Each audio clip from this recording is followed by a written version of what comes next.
Bien-aimés, je vous salue dans le nom puissant de notre Seigneur, notre Sauveur Jésus-Christ. Ce matin, le Seigneur nous a mis à cœur de méditer et de partager la parole à partir de deux textes.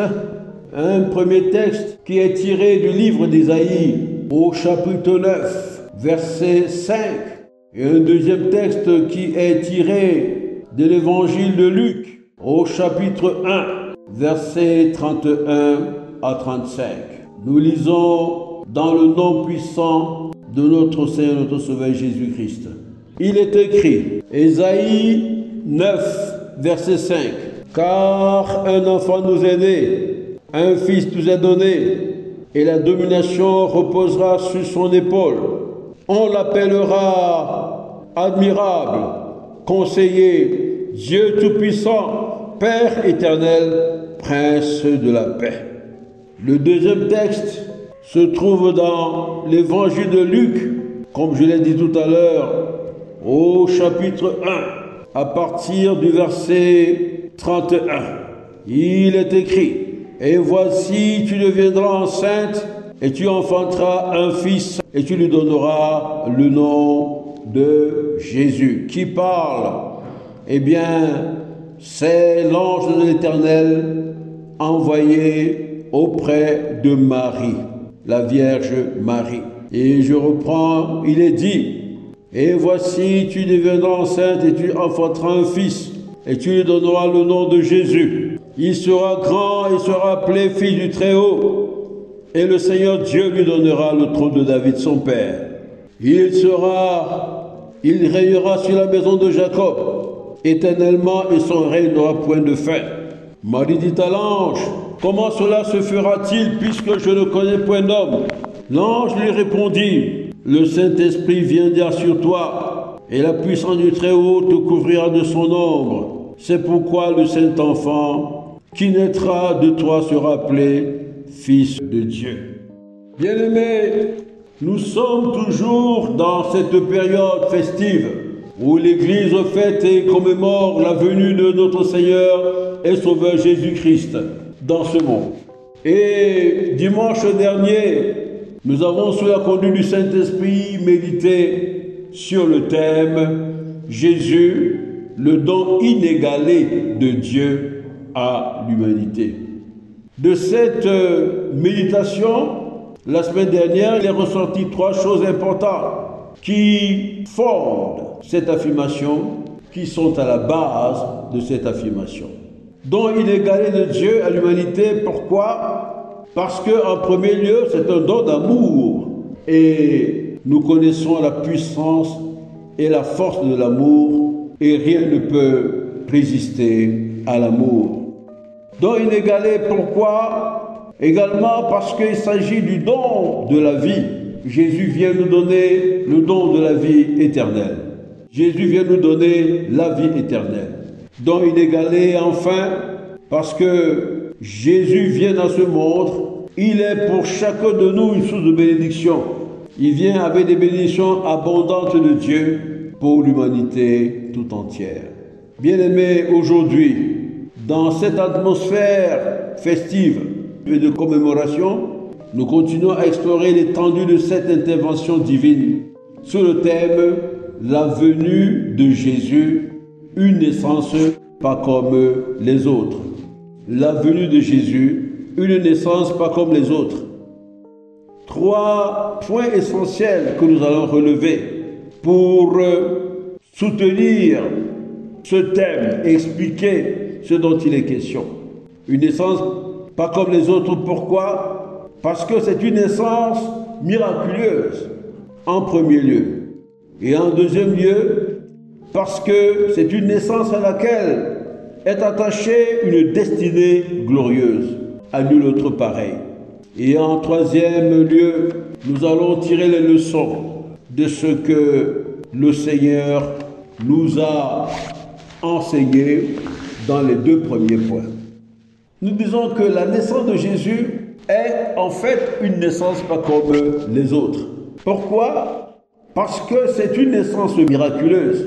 Et on le voit parce qu'en réalité, cette naissance de Jésus est l'accomplissement des prophéties qui ont été données dans l'Ancien Testament et la confirmation dans le Nouveau Testament.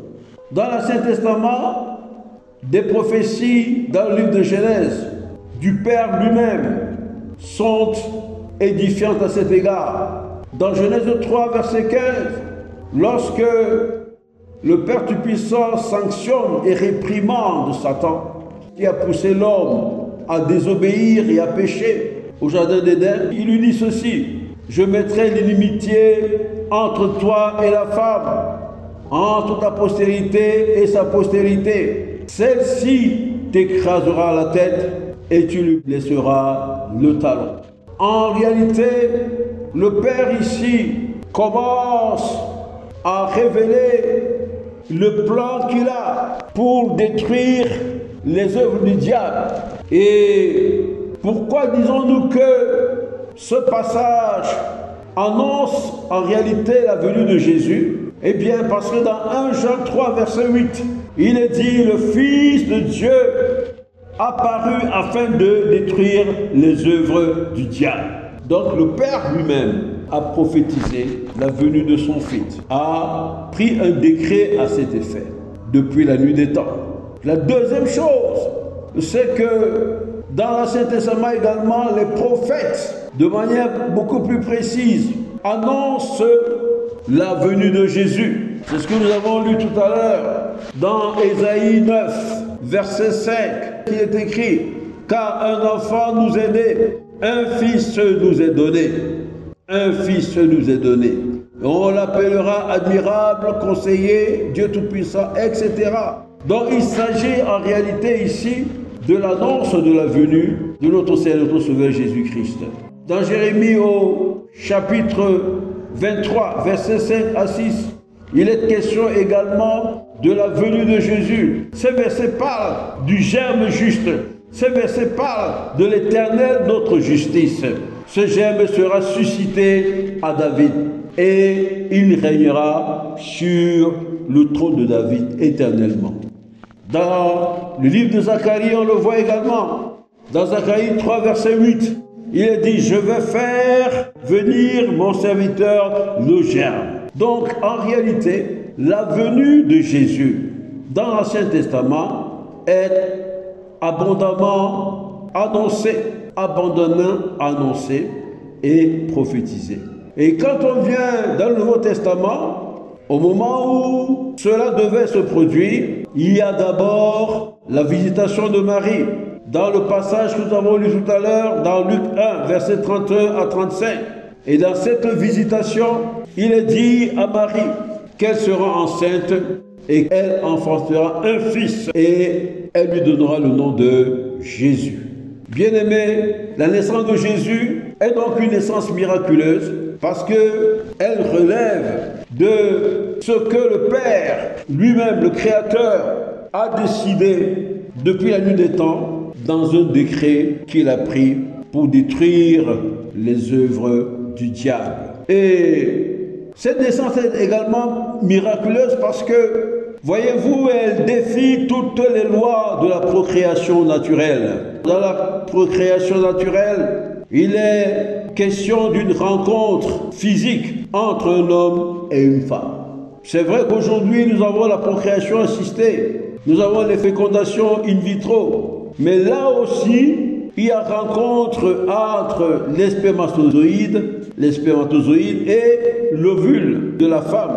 Il faut bien que ces deux éléments se rencontrent pour qu'il y ait fécondation. Mais dans le cas de Jésus, il n'y a pas d'intervention de l'homme, d'un mâle, mais il est dit que l'ombre du Tout-Puissant la couvrira et deviendra enceinte. La deuxième chose qui fait que la naissance de Jésus soit une naissance pas comme les autres, eh bien, parce que à cette naissance est attachée une destinée glorieuse, à nul autre pareil. D'abord, Jésus vient au monde, mais il porte en lui la nature divine. Ceci est clairement explicité dans les Écritures, dans Ésaïe 9, verset 5, dont nous avons parlé tout à l'heure. Il est question ici du Dieu Tout-Puissant. On a dit qu'on l'appellera Dieu Tout-Puissant, Père éternel, pour établir l'unité entre lui et son Père. Et dans Luc 1, au verset 31, il est question du Fils du Très-Haut, Fils de Dieu. Ces versets, en plus d'autres considérations, d'autres choses, établissent plus que jamais la nature divine de Jésus, qui est donc dès lors digne de louange et d'adoration. Et on voit ce qui se passe lorsque les mages discernent sa venue, eh bien, ils vont vers lui avec des présents pour l'adorer. C'est une naissance à laquelle est attachée une destinée glorieuse. Également parce que quand on regarde sa mission, ce qu'il est venu faire, eh bien, c'est une mission exaltante.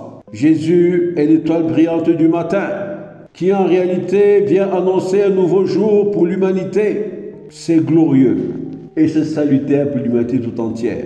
Dans Isaïe 9, verset 1, il est dit, « Le peuple qui marchait dans les ténèbres a vu une grande lumière. Sur ceux qui habitaient le pays de l'ombre de la mort, une lumière resplendit. » Oui, Jésus est celui qui vient et qui annonce un nouveau jour pour l'humanité tout entière, avec la grâce divine. La deuxième chose dans cette mission à relever, c'est que Jésus est le sauveur du monde. Mission exaltante. Il est venu sauver le monde. Quand on lit Matthieu 1, verset 21, cela est clair. Lorsque l'ange apparaît à Joseph qui voulait se séparer discrètement de Marie, parce qu'il ne comprend pas que sa fiancée, qui n'a jamais connu, soit enceinte. Eh bien, l'ange lui dit que ce Jésus, cet enfant, est celui qui va sauver le monde. C'est lui qui sauvera le monde de ses péchés. Donc, mission exaltante, Jésus vient sauver le monde tout entier. La troisième chose qui fonde le fait que ce soit une mission exaltante, c'est que Jésus vient établir la réconciliation avec le Père Tout-Puissant. On le voit dans 2 Corinthiens 5, verset 19. Il est dit, Dieu était en Christ, réconciliant le monde avec lui-même. Dieu était en Christ, réconciliant le monde avec lui-même. Quelle destinée glorieuse. Mais c'est également une mission périlleuse. Périlleuse pourquoi? Mission de toutes les souffrances et mission de toutes les contrariétés, mission de tous les dangers. Jésus-Christ va mourir sur la croix après avoir été combattu pendant son ministère, notamment par le clergé de l'époque. Eh bien, ils l'ont condamné à mort et il a été crucifié sur le bois de la croix à Golgotha. Une mort odieuse, une mort ignominieuse, une mort infamante. Sa nudité a même été exposée. Les moqueries ont été son lot. Mais destinée glorieuse également et surtout parce que à la croix où il est allé, eh bien Jésus va triompher du diable et du monde des ténèbres. Et il va les livrer en spectacle. Victoire donc, triomphe. Victoire sur le péché et sur la mort. Désormais, le péché n'a plus de force. Le péché n'a plus de force. Tu as désormais, et j'ai désormais le pouvoir de résister au péché à cause de cette action et de l'œuvre glorieuse de Jésus-Christ à la croix. Et ensuite, triomphe et victoire également lorsque Jésus-Christ, 3 jours après sa crucifixion, va ressusciter d'entre les morts, la résurrection, qui montre qu'il a marché sur la mort, il a détruit la mort. Toi et moi, désormais, nous avons accès à la vie éternelle, puisqu'il est venu nous montrer le chemin pour y parvenir. Et autre chose importante, l'ascension. Jésus va monter au ciel, il repart vers son Père d'où il est venu. Démonstration majestueuse de sa divinité. Et dernier point que l'on peut évoquer, qui établit sa destinée glorieuse, eh bien, c'est que Jésus va être glorifié. Marc 16, 9 nous le dit. Le Seigneur Jésus, après leur avoir parlé, fut enlevé au ciel et s'assit à la droite de Dieu. Oui, Jésus est désormais assis à la droite de Dieu, le Père, dans la gloire céleste. Quel merveilleux et quelle destinée glorieuse. Bien-aimés, par ces deux choses que nous avons mentionnées, eh bien, nous comprenons que la naissance de Jésus est une naissance pas comme les autres. Jésus a connu une naissance miraculeuse et Jésus vient avec une destinée glorieuse. À nul autre pareil. Alors, quelle leçon devons-nous tirer de ces méditations de ce matin? Bien-aimés, nous ne devons jamais céder aux élucubrations de ceux qui veulent nier la divinité de Jésus et par des discours intelligents et cependant pervers, avoir raison de notre foi. Nous ne devons jamais céder. Il y a des confessions qui veulent réduire Jésus à un office de prophète, alors que Jésus est Dieu. Tout a été créé en lui et par lui. Rien n'a été créé sans lui. Il est Dieu comme son Père et comme le Saint-Esprit. Oui, Colossiens 2, verset 9 nous le dit clairement. Car en lui réside toute la plénitude de la divinité corporellement. Cela veut dire que quand Jésus était ici-bas, c'est lui qui représentait la divinité. Il avait la divinité pleinement en lui. Il est donc question en cette saison, en termes de leçons à tirer, en cette saison festive de commémoration, il est question de disposer nos cœurs à la louange, l'adoration et à des actions de grâce adressées au Père et à son Fils Jésus-Christ, comme les rois mages nous en ont donné l'exemple. Oui, au lieu de verser dans les mondanités, dans des célébrations qui ont davantage un caractère païen, nous devons plutôt être dans la méditation, rechercher la communion avec Dieu, interroger le Saint-Esprit, ouvrir nos cœurs, afin que nous comprenions les profondeurs de cette intervention merveilleuse de notre Dieu en notre faveur. Bien-aimés, il est question, enfin, de comprendre que nous devons suivre Jésus. Jésus est le seul nom qui a été donné aux hommes sur la terre pour être sauvés. Il n'y en a pas un autre. Nous devons le suivre et c'est ainsi que nous pourrons bénéficier des grâces et des bénédictions que le Père a déposées en lui pour nous. Voilà, bien-aimés, ce que le Seigneur nous dit ce matin. Il nous dit comment nous allons célébrer et commémorer la naissance de Jésus. Nous devons savoir que c'est une naissance pas comme les autres. Nous devons savoir que Jésus qui vient, c'est Dieu lui-même qui vient réconcilier le monde d'avec lui-même. Bien-aimés, et pour que nous puissions bénéficier de toutes ces merveilles que le Père a préparées pour nous, nous devons demeurer en présence du Seigneur, chercher sa face, particulièrement en ces moments festifs de commémoration de sa venue dans ce monde. Que le nom de l'Éternel soit glorifié au nom puissant de Jésus-Christ. Amen. Bien-aimés, nous espérons que vous avez été bénis. Pour toutes questions et sujets de prière, bien vouloir nous contacter sur nos différentes plateformes. Nous avons reçu gratuitement et nous partageons gratuitement selon l'instruction du Seigneur. Matthieu 10, verset 8. Que le nom de l'Éternel soit glorifié. Soyez bénis au nom puissant de Jésus-Christ. Amen.